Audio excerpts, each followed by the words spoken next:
Hello, my dear creative friend. I'm thrilled today to talk to you about subject that's so close to my heart, as if any other subject wasn't close to my heart, I know. But this is about business. It's about business, entrepreneurship, and so on, and from one of the best in business himself. So if you haven't read this book and you are entertaining running your own business, I would suggest strongly that you do read it. I'm going to offer you some of the points that have helped me along my journey, and I hope you will enjoy it, that you will take it on board, and that perhaps it will inspire you to think of something creative, something that you can do for yourself. And if you do, if it does spark any ideas, please do share it with me in the comments.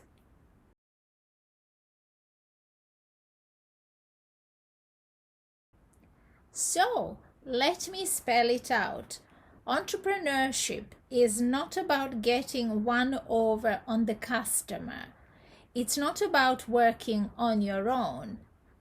It's not about looking out for number one. It's not necessarily about making a lot of money. It's absolutely not about letting work take over your life. On the contrary, it's about turning what excites you in life into capital so that you can do more of it and move forward with it.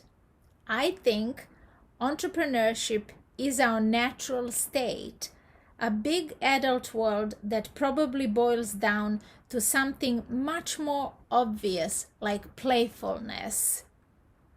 I believe that drudgery and clock watching are a terrible betrayal of that universal, inborn entrepreneurial spirit.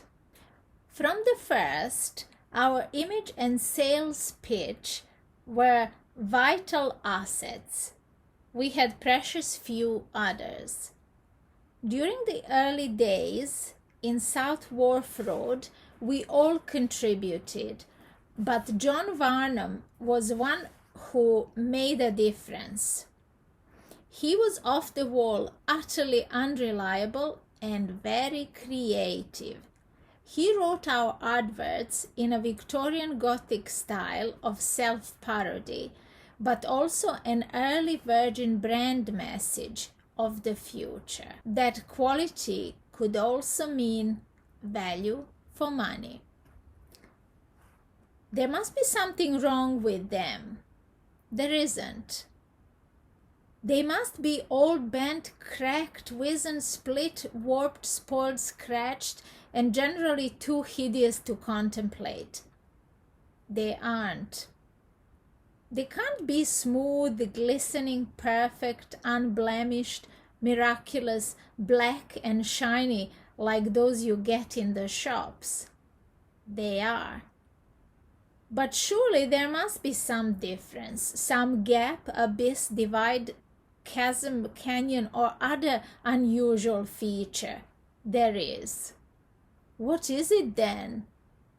They cost less. Befriending one's enemy is a good rule for business and life. Too many companies want their brands to reflect some idealized, perfected image of themselves. As a consequence, their brands acquire no texture, no character, and no public trust.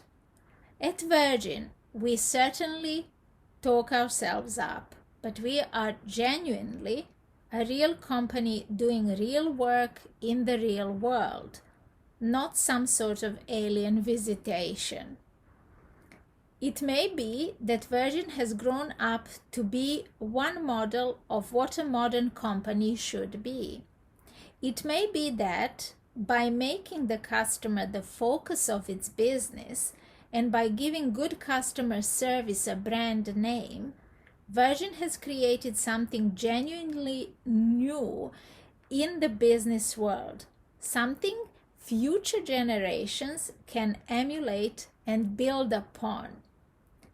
Past a certain age, we all want to be Moses, leading our people into the promised land.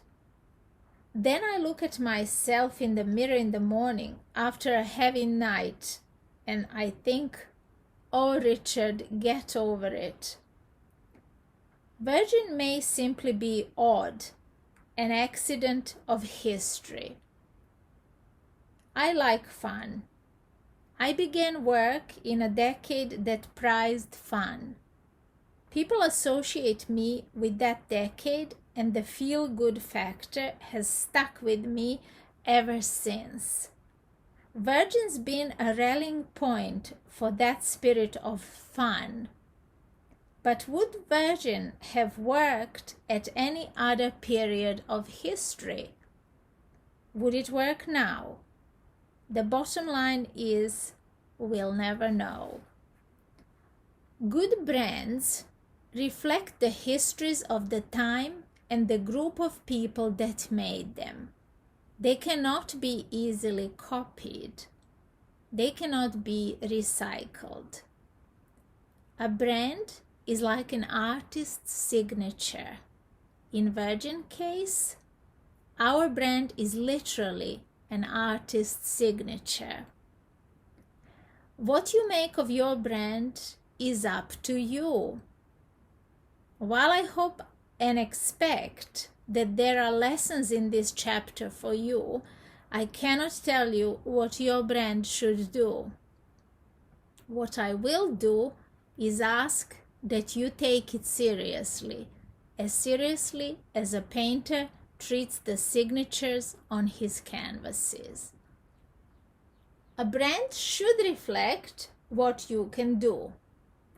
You have to deliver faultlessly and for all time, whatever your brand promises. So it's better to make your offering sound witty and innovative than to pretend you are more than you are.